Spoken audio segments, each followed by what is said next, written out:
أعوذ بالله من الشيطان الرجيم بسم الله الرحمن الرحيم أشهد أن لا إله إلا الله وحده لا شريك له وأشهد أن محمدا عبده ورسوله أما بعد أعوذ بالله من الشيطان الرجيم بسم الله الرحمن الرحيم. Brothers and sisters, before getting into the specifics of this talk today about social justice in Islam, I'd like us at the outset to ourselves to make dua for those victims of zulm throughout the world. Pray for the members of this ummah of the Prophet Muhammad ﷺ, that Allah subhanahu wa ta'ala will relieve our suffering and bring our actions closer to his pleasure.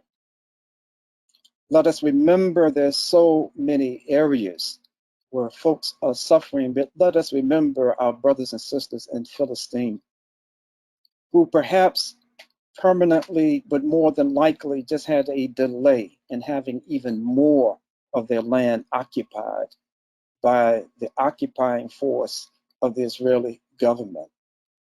Let us pray for the stateless Rohingya, who for the last few years have been deprived of citizenship of a land where they have been for centuries, have been kicked, so many of them, out of their own country, have had to flee, and those remaining behind have been tortured and killed.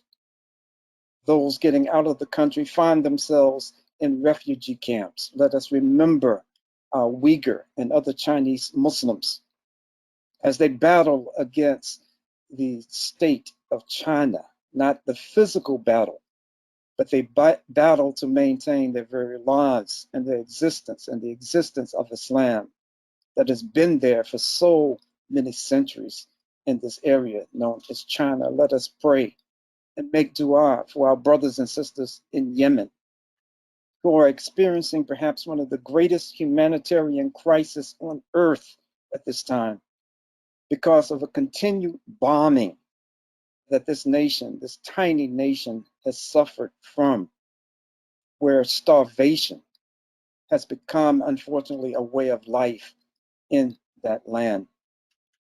Brothers and sisters, there's so many areas that we should ask Allah subhanahu wa ta'ala mercy for and to relieve the suffering. But let us not forget those who are suffering in this country. Remember those who are trapped in substandard housing in the inner cities. Remember those who are living in these conditions, in substandard conditions, living in food deserts, and find themselves unable to purchase nutritional food because of their lack of access to food that would benefit their bodies and provide nutrition so that they could stay healthy. Remember those who are living literally in zip codes of death, that they are living in zip codes that where people are housed would have the highest number of deaths before COVID-19 even. I'm talking about from nutritionally based diseases like diabetes and hypertension and other diseases, that in certain zip codes across this country, there's an inordinate number of people dying on a day-to-day basis because they are trapped without any, oftentimes of any choice of their own, because of finances and other reasons. They are trapped in these death coded zip codes. Remember our rural American brothers and sisters who oftentimes represent the invisible poor in this country. They are far away from the sites, the centers of media. So oftentimes when we look into rural America, we don't see the suffering that they're going through on a day-to-day basis. We don't see the greedy corporations who find their areas because of a lack of political organization and the space that people are from one another. They find these as very opportune places to dump toxic waste. Let us pray for those who are victims of environmental racism, but also victims because their political stature is such, or is perceived as such in this nation, that they are not going to raise too much of a hue and cry in this country. Pray for our fellow human beings across this nation who are living in housing that has no plumbing, in housing that has no indoor toilets. There are over 140 million people in the United States today who are suffering from poverty, who are below the government established poverty level in the United States. And that these people oftentimes are suffering in silence, and that we, you and I, as Muslims, have a duty and responsibility to, if we don't know about their existence, to find out about their existence, because we've been mandated by Allah subhanahu wa ta'ala to attend to the needs of the poor, of the miskin, to attend to the needs of those who are being oppressed in this society. There are 41 million people suffering from near starvation every single day in the United States of America, that we like to recognize as being the richest land in the world. But it's also a land that wastes more food than any country on the planet, while we have over 41 million Americans suffering from near starvation on a day-to-day basis.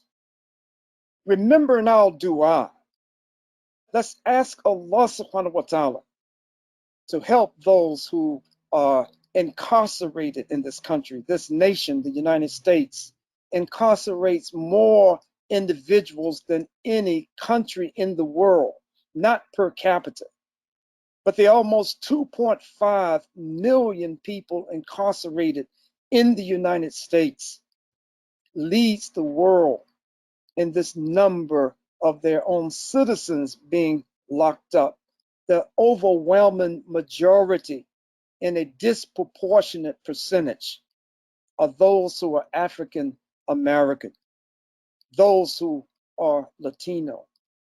The harshest sentences for the same crimes are meted out to African Americans and Latinos in this country, and the devastating effect and impact that this practice in this country has had on these American citizens is something that we would have to discuss at a later date. Brothers and sisters,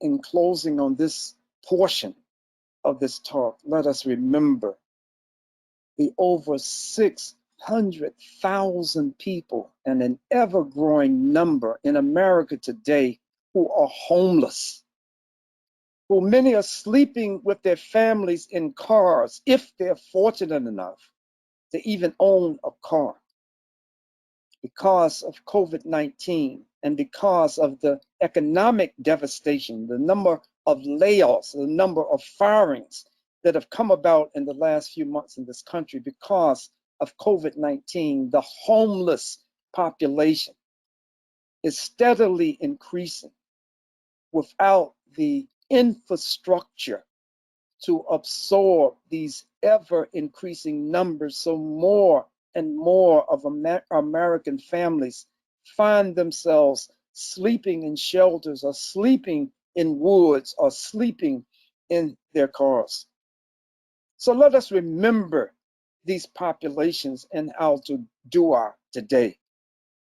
Let us recognize that the issue of social justice in this country is not a theoretical or abstract issue. When we talk about social justice, and when we talk about social justice in Islam, we have to recognize, we have to know the actual conditions of the people in this country, those that we may come in contact with and personally, and those that we may never actually come in contact with. But as Muslims, we have the responsibility, as Allah subhanahu wa ta'ala has given it to us, that you and I have this responsibility to seek these people out. That part, and we'll get into it more, but a portion, a major portion of our responsibility as Muslims and how Islam has defined social justice in the Qur'an, in the words of the Prophet Muhammad sallallahu alaihi wasallam, in the actions of the prophets before the Prophet Muhammad sallallahu alaihi wasallam, in those who have come after the lifetime of the Prophet sallallahu alaihi wasallam, who are a part of this ummah, who have demonstrated so clearly what it means for us to be those who are practicing justice, those who are going to be a part of the effort to bring about social justice in this country. Brothers and sisters, I want to just spend a few moments talking about this time that we are actually living in today, that you and I know that the moment, the time that we're living in is a time that is dominated by discussions about the lawlessness, the extrajudicial killings, the brutality of policemen all across this country.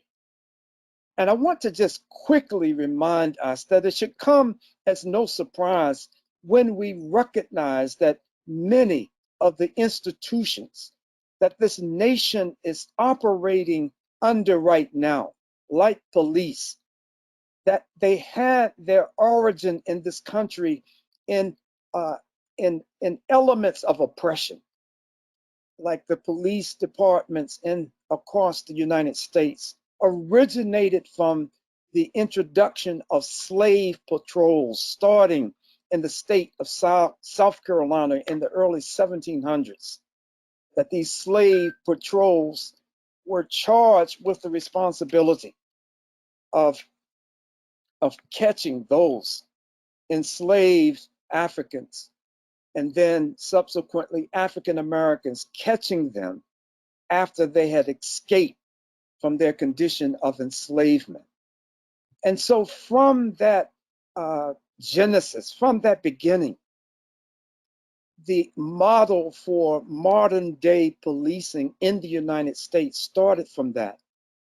And so when we see behavior like Derek Chauvin, who stayed on the neck with his knee of George Floyd for 8 minutes and 46 seconds, despite Mr. Floyd's pleading with him to stop, despite those standing around witnessing what was going on, pleading with this cop to get off this man's neck because you're going to kill him, that he can't breathe. He continued until a lifeless body was in front of him. But it's no surprise when we look at the origin of policing in this country.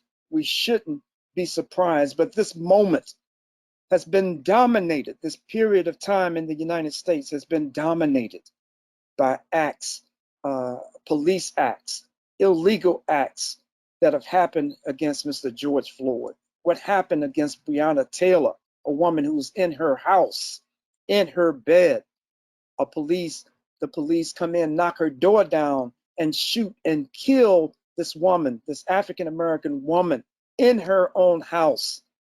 She was an EMT, an emergency medical worker.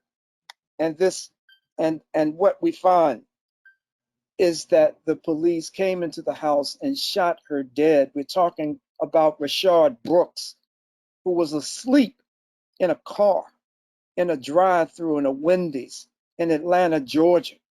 And in the ensuing process of police intervention, he is shot dead by police officers in the parking lot while he is running away from the police. with a taser that had been discharged twice already. All police know that it could only be shot twice without having been recharged. And so these are just the tip of the iceberg. There are so many more who have died and have been brutalized at the hands of policemen in this country. So now, with with outcries, with protests all across the nation, all across the world, that have gone on now for over a month, the murder of George Floyd ironically took place on Memorial Day in this country, a time on May the 25th when the nation pauses to recognize those who had died in the service of their country in the military. On this day was the day that George Floyd was murdered by a police officer in Minneapolis, Minnesota. So now the discussion, now the pleas and demands have gone from just a discussion about police brutality and extrajudicial killings to the broader discussion about structural and systemic racism that has been a part of the American mandate for people of color, and particularly Black people in this country since its inception. You know, it's very interesting, and it's Allah subhanahu wa ta'ala's will that we have this discussion on a day that has been designated and celebrated nationally as Independence Day in the United States. That this is a day, although July the 4th is tomorrow, this is the day of a national celebration in this country, recognizing America's independence from the British. It's recognizing a time when the Second Continental Congress, before the organization of the Congress we have today, of the US House of Representatives, the bicameral legislature that we have today, of the Senate and the House of Representatives, that this body that was the legislative body for these 13 original colonies on July the 4th, 1776, they endorsed a document that was written by the third president of the United States, Thomas Jefferson. And in this document, if you take the chance to read it, you will hear some of the most profound articulation of the rights of human beings to be free. But yet we find that the author of this Declaration of Independence, and even throughout his life as 2 terms as a United States president, I'm speaking of Thomas Jefferson, that in spite of whatever personal abstract feelings that he had about the institution of chattel slavery in this country, up until the time that he expired, transitioned, Thomas Jefferson held enslaved people on his plantation called Monticello. Thomas Jefferson was aware not just about enslaved Africans on his plantation and throughout the South and throughout other parts of the country, but he was also aware of the presence of Muslims who were enslaved in the United States. Let me just give you this little bit of history and I'll move forward. In 1807, the third president of the United States received 2 manuscripts in Arabic, in the Arabic language. These manuscripts were written by enslaved Muslims who had escaped from plantations believed to be in Mississippi, had followed the Mississippi River, had gotten to the middle of the country, and in Kentucky started to travel east following the Cumberland River. And in 1807, 2 documents were hand delivered to the President of the United States, explaining their plight. But more importantly, for us as Muslims, more importantly, they were actually quoting ayahs from the Qur'an and quoting ayahs from surahs that talked about how only Allah subhanahu wa ta'ala is the Lord of mankind, not other human beings. So this third president, the writer of the Declaration of Independence, one of the co-writers of the Constitution of this nation, was well aware of the existence of not just enslaved Africans as he had them on his own plantation, but he was aware of the presence of Muslims who he had more intimate knowledge about than many of those political leaders preceding him or succeeding him, because of his intellectual curiosity and because of the interaction that as president he had to deal with people identified as Barbary pirates, the Muslims who were getting an imposed tax from merchant ships from any country going in near their territorial waters in North Africa. They were extracting this tax, and Jefferson was trying to negotiate safe passage for American vessels. So Thomas Jefferson was well aware. But yet we find written into the Constitution itself, we have encased in this Constitution what we find as an enshrining of white supremacy, and what we find being cemented into the words of the Constitution about structural racism. For those who are not familiar with this document, let me just point up a few things and then I'll get back to this issue specifically about social justice in Islam.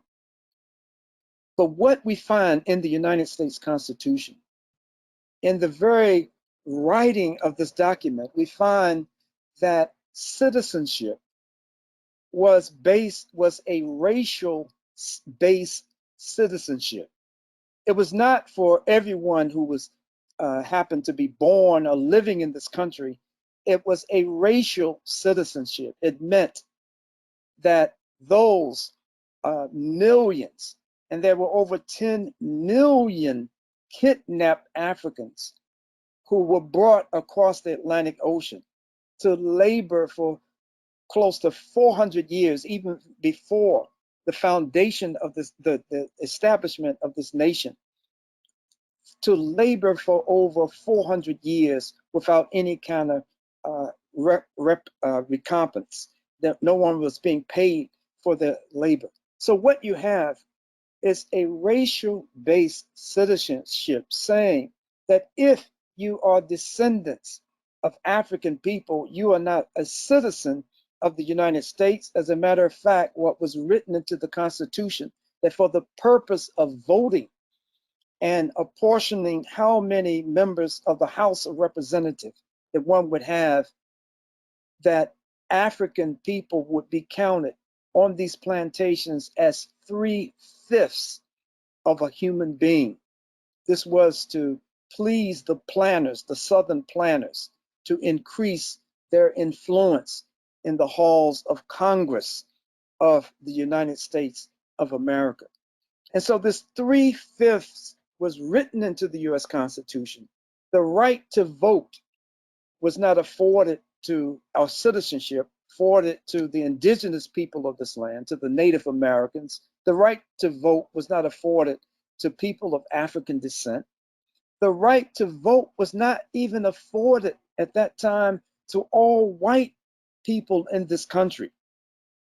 The right to vote was based on having property. You had to be a property owner and white.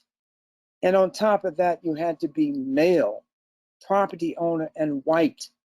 Was written into the United States Constitution. So the point that I make is that the very foundation that the country was based on was a foundation that excluded a tremendously large portion of the residents, of the citizens, well, not citizens, but the residents of this country.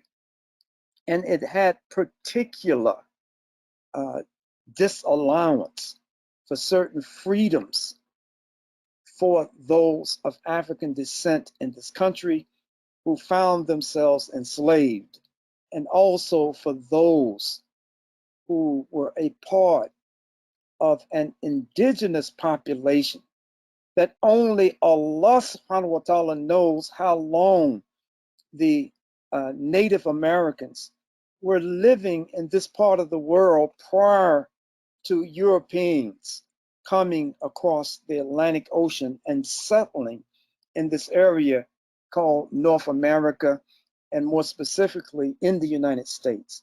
So citizenship was based on race. Citizenship was based on owning property. Citizenship, with the foundation of this nation, was rooted and based in systemic structural racism. It was based on a race-based citizenship. And many of the issues as it relates to people, non-white people in this country, and particularly to Black folks in this country, have resulted from the foundation that this nation was built upon. Now, I'm going to pause at this moment. There is a very short video that was put together by ICNA, Council for Social Justice. And at this point, we'll just pause for a few moments and watch this maybe 2.5-minute video. And inshallah, I will return to finish this discussion with an emphasis on social justice specifically in Islam, and our duty and responsibilities as Muslims, not just in our lands of origin where we were born or where our parents were born, but right here, right now in the United States of America. So stay with us, please, and we'll come right back after this video, inshallah. In order to bring about positive change, we must educate the public on the numerous injustices that are rampant in our society. At the Islamic Circle of North America's Council for Social Justice, or ICNA CSJ, we strongly believe that education leads to awareness, which in turn leads to change. From our 15 chapters across North America, we strive to systematically facilitate assertive Muslim involvement in the field of human struggle for the rights of the poor and oppressed in the United States. We have 7 focus areas: family breakdown, structural racism, global injustice, issues of hunger, poverty, and inequality, injustice to indigenous people, Islamophobia, and unjust immigration policies. We currently have a number of active projects running. The Stop School Bullying Initiative was started as a response to Muslim children experiencing bullying in the school system. Working with researchers, we have created anti-bullying workshops and a number of other online resources that students, parents, and teachers can use to educate and take action. The crisis in Kashmir has seen more than 100,000 people killed, among other human rights atrocities. We are working tirelessly to bring awareness to the situation through rallies, social media, and urging U.S. elected officials and the Senate to take action. Through our Muslim Prisoner Support Project, we ensure that Muslim inmates are given full rights and are treated in a civil manner, whilst also providing them access to prayer services and Islamic education. ICNA CSJ is a key player in facilitating the annual National Muslim Advocacy Day in Washington, D.C. This important initiative ensures that issues that affect American Muslim communities and our society in general are discussed and progressed through dialogue with local and federal governments. ICNA CSJ is a nonprofit organization that relies on donations from the public. None of this would be possible without your continuous generous support. We urge you to please donate so that we can continue to advocate for social justice and bring about positive change to the U.S. and beyond.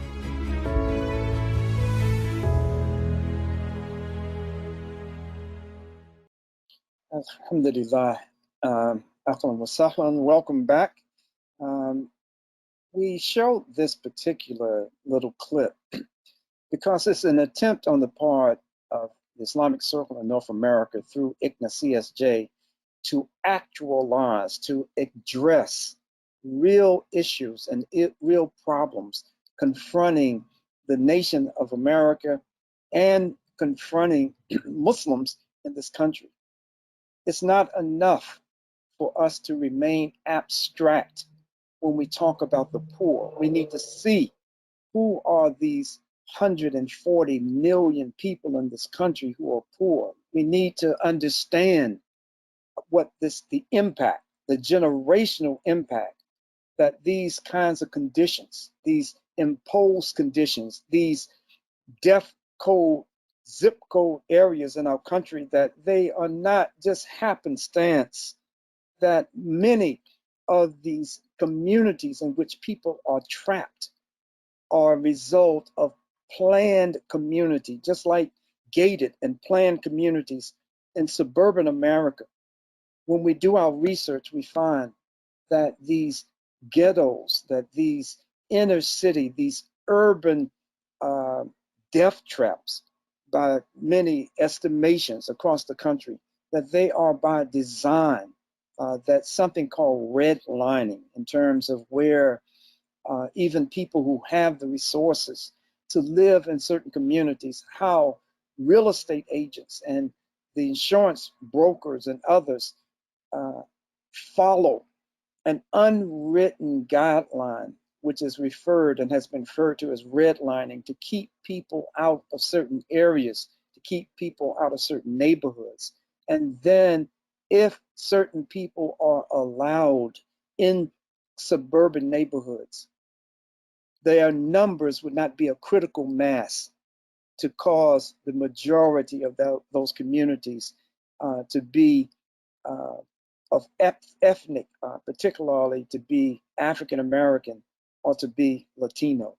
And so ICNA, Council for Social Justice, is trying to systematically, and we can't take on everything at one time. There's so many issues that need to be addressed, but it's a small attempt and it's an evolving attempt to actualize our involvement in the life of the Muslim community and the general community as it relates to not just feeding and trying to help house, but trying to advocate, to organize, to become activists on behalf of those who are suffering from from organized oppressive systems in this country.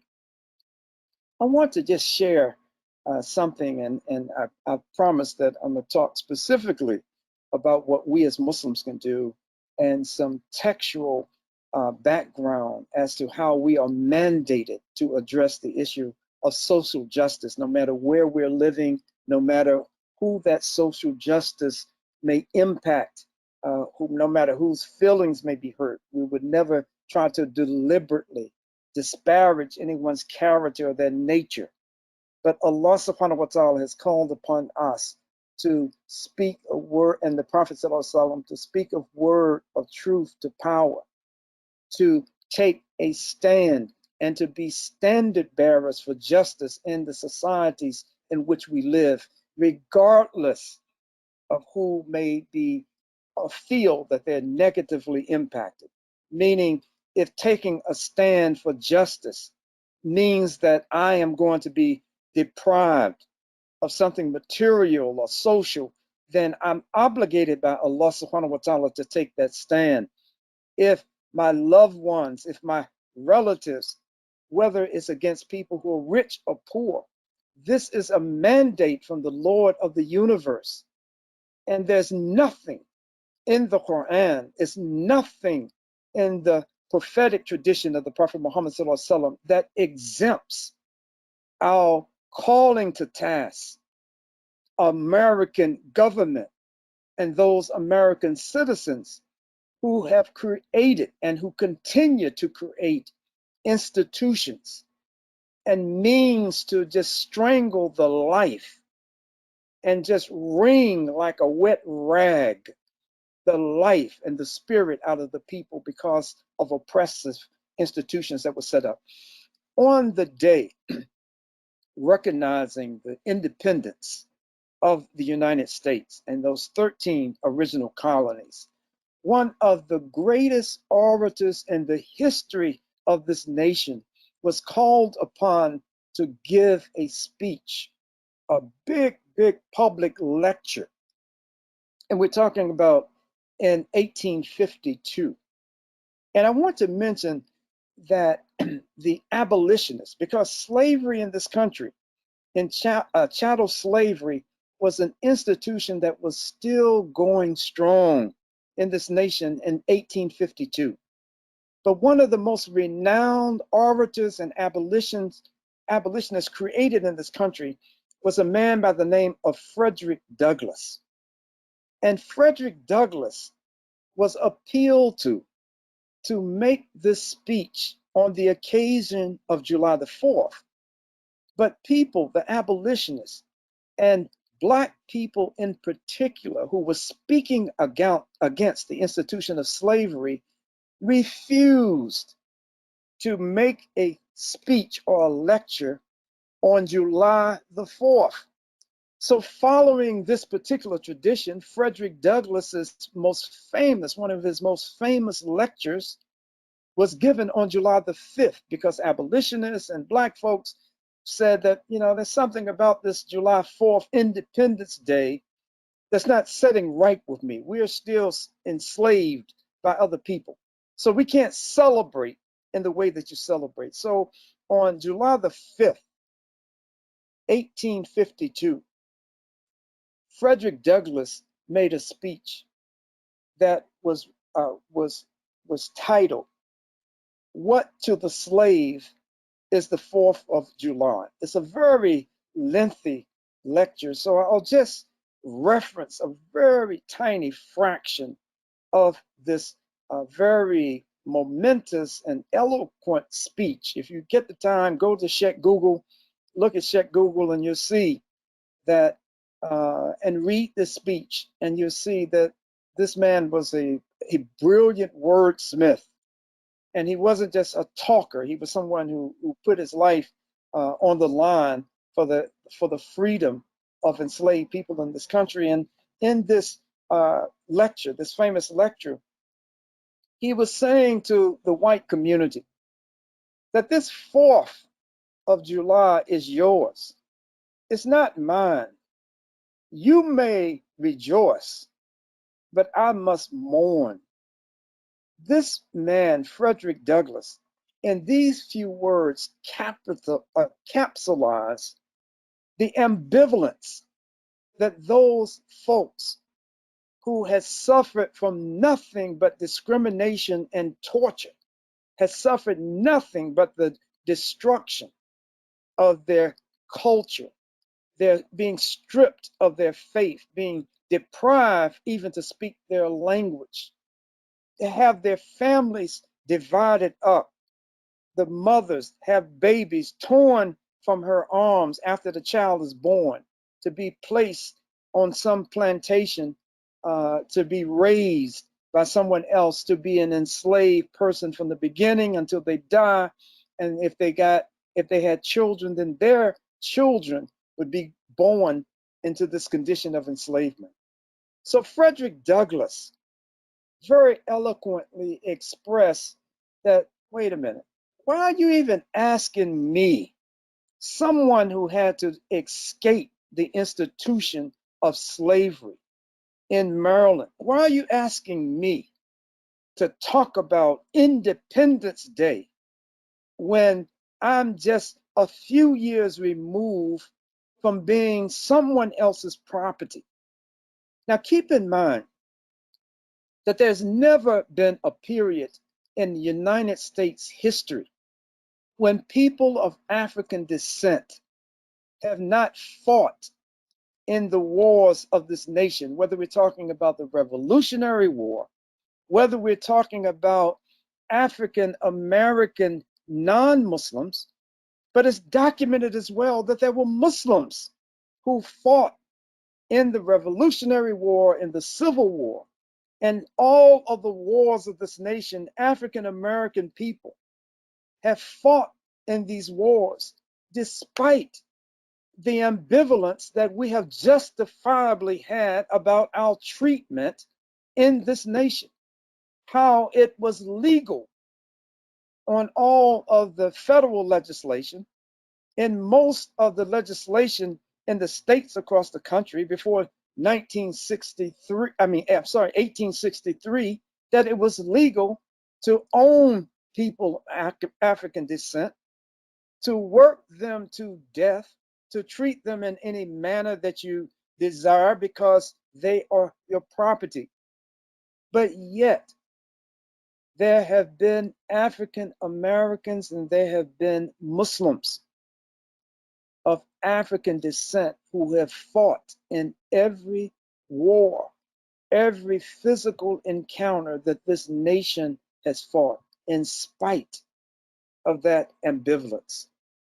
And so the responsibility that we have as Muslims in this nation today is not to, in the area of social justice, it should not be to bemoan the fact that the descendants of folks who've gone through a unique experience in human history, that they are not ready to just say, well, that was in the past, when there's such an ongoing acts of discrimination happening on a day-to-day basis against people of African descent. So what role do we have as Muslims, right?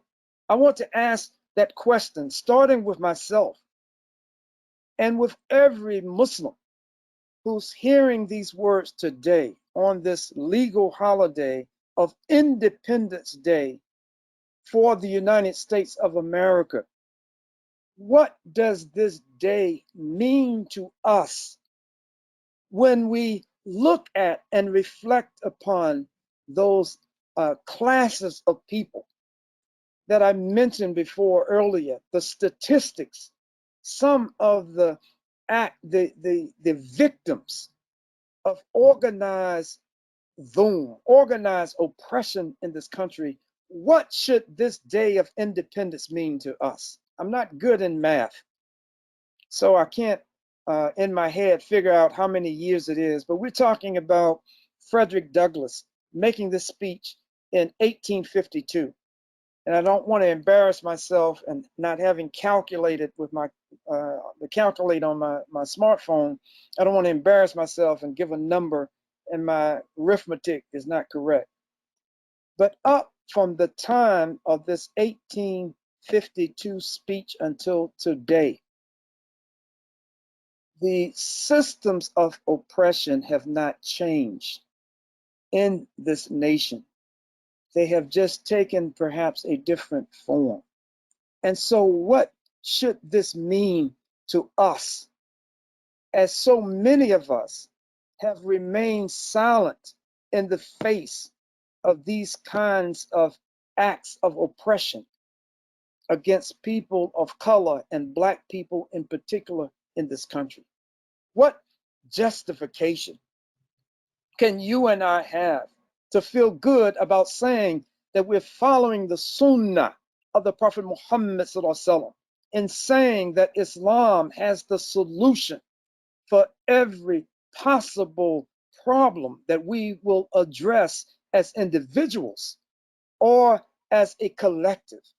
What good is that for me to say that when I'm not following one of the most basic sunnahs of the Prophet Muhammad sallallahu alaihi wasallam, and that is taking a stand against injustice, trying to stop it with our hands, or speaking out against it, or not being complicit by not hating it in our heart. Don't be silent partners to oppression in this country, because this is not consistent with the role that Allah subhanahu wa ta'ala has defined for us as Muslims in any society in which we find ourselves, including the United States, to be those standard bearers for justice, to speak out against against evil, against wrongdoing.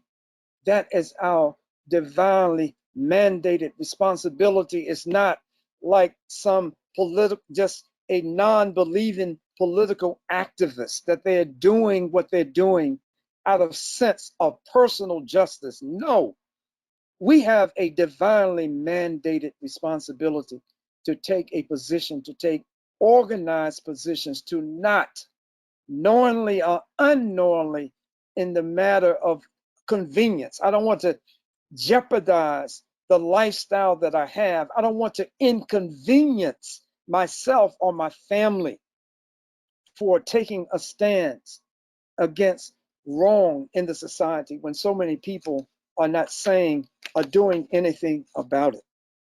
This, in my humble estimation, is not Islam. It's not justifiable. So what should we be doing as Muslims, each and every one of us? We have to educate ourselves about the true history of this nation. We cannot just go to civics books or look into the books that our children bring home from school and say and accept this version of American history, that this is what America has been all about. No, I'm not sitting here today saying that there are not some very good elements in the United States in its documents, where there's some very good, high sounding, acceptable, very beautiful words in its founding documents and in other legislation.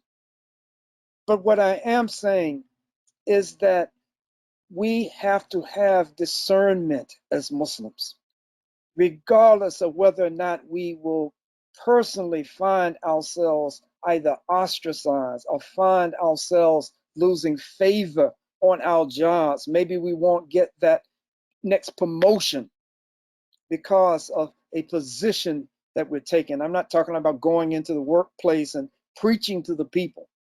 But what I'm talking about is that it's our duty and responsibility in whatever small or relatively large way that we can to be a part of the solution and not a part of the problem that the times demand, unlike any times in the last maybe 30, 40 years. The times demand that we as Muslims be silent no more.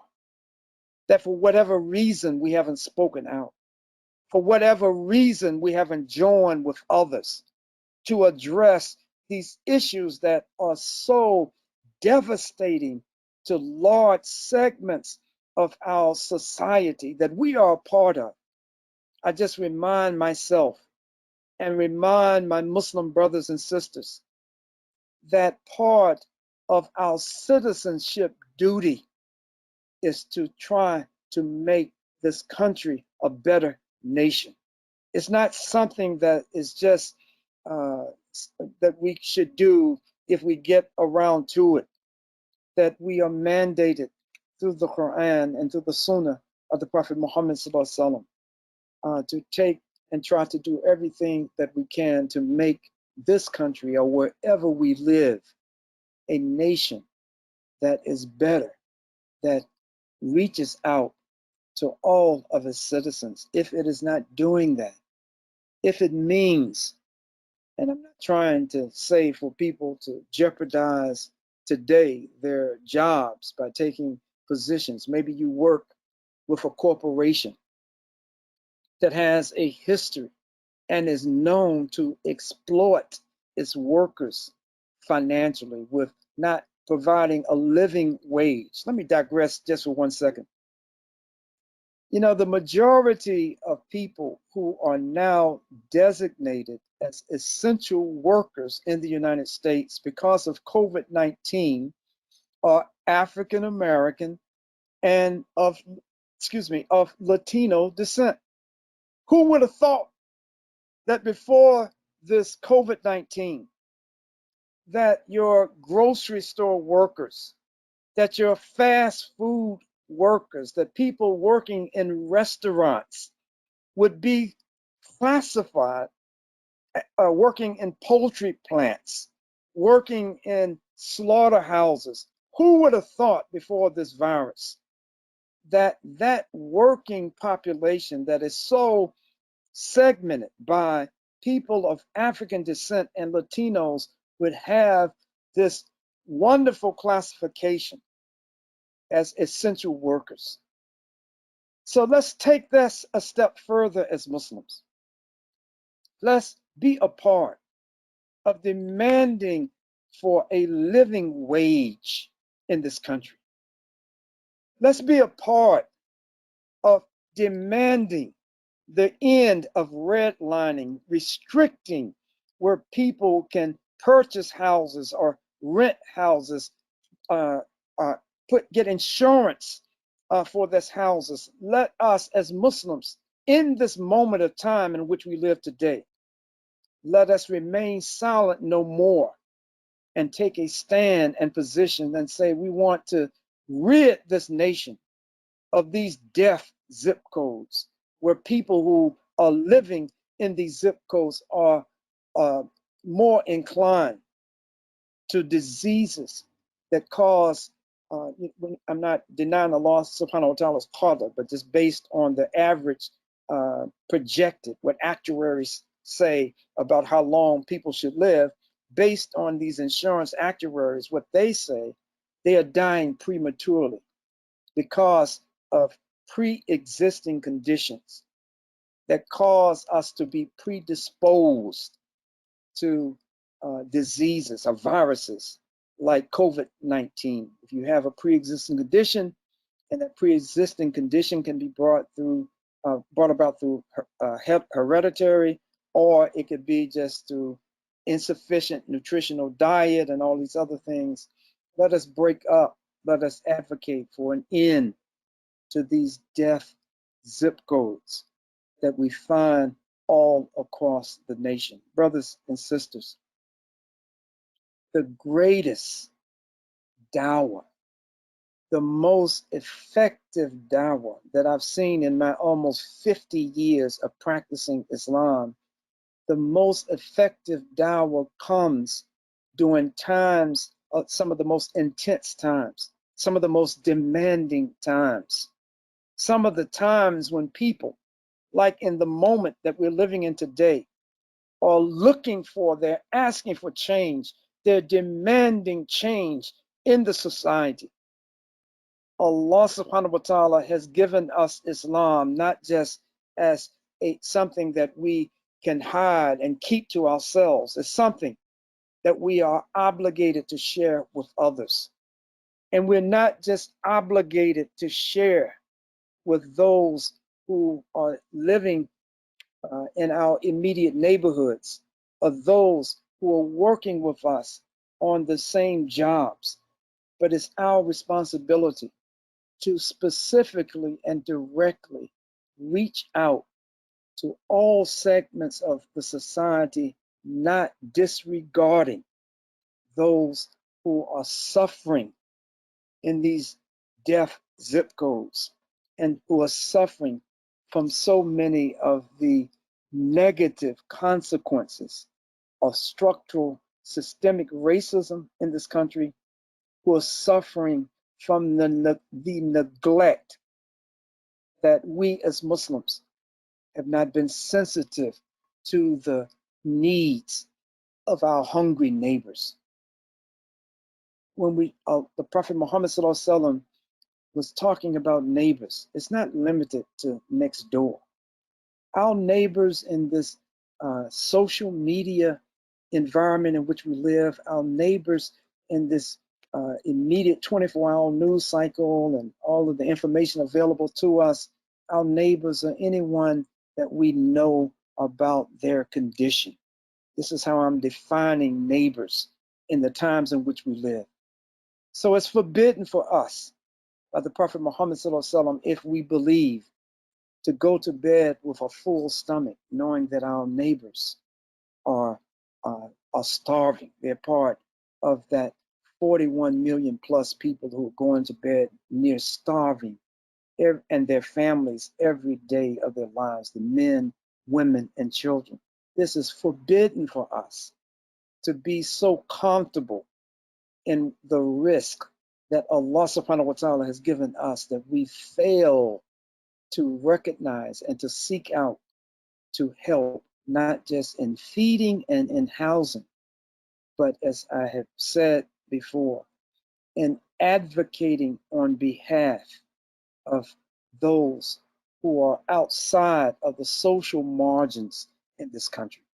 Brothers and sisters, I pray that if there's anything that I've said that contains an iota of truth, I recognize that this comes from Allah subhanahu wa ta'ala and from the inspiration and guidance of the Prophet Muhammad sallallahu alaihi wasallam. If there's anything that I've said that is against the book of Allah and the sunnah of the Prophet Muhammad sallallahu alaihi wasallam, I claim all of those mistakes. All of those mistakes are mine. There's no deficiency in Islam. It's just deficiency in persons like myself, the practitioners of Islam, who out of our sincerity love Islam, but we are prone, we are apt to make mistakes, which I readily acknowledge and ask Allah subhanahu wa ta'ala's forgiveness for mistakes that I make unknowingly, because I want to be a part of those who are sincere and make a mistake. And Allah subhanahu wa ta'ala forgive me, forgive us for the mistakes that we make out of sincerity and not just out of disregard for what Allah subhanahu wa ta'ala and the Prophet Muhammad sallallahu alaihi wasallam have prescribed for us to do. So starting today, starting at this moment, if you have not actively engaged in any kind of way, if you haven't tried to educate yourself by watching webinars, and that seems to be the going thing right now, by watching webinars or reading books. Many of us are basically bound to the houses. So on one hand, it's been a wonderful experience for me. I get my favorite pastime, but because of other responsibilities, I still can't read as much as I would like to do. So educate ourselves. Contact ICNA Council for Social Justice. We are working in collaboration with another division of ICNA with Embrace in a joint campaign to raise high, and this is what I'll say in closing, to raise high the case of Imam Jamil Abdullah Al-Amin, who's been unlawfully, not unlawfully, but he's been unjustly in prison for the last 19 years for a crime that I believe in the bottom of my heart did not commit. His son, Qari'ah Amin, made a very profound point on a webinar talking about his dad the other day when he said that Imam Jamil Abdullah Al-Amin is the George Floyd to the Muslim community right now, that we as Muslims should rally and support the cause of Imam Jamil Abdullah Al-Amin, even if we haven't done it in the past. He is our George Floyd as Muslims. And so at the end of this, I ask that you try to benefit from anything that is good that I said and just disregard the rest. Assalamu alaikum wa rahmatullahi wa barakatuh. Allah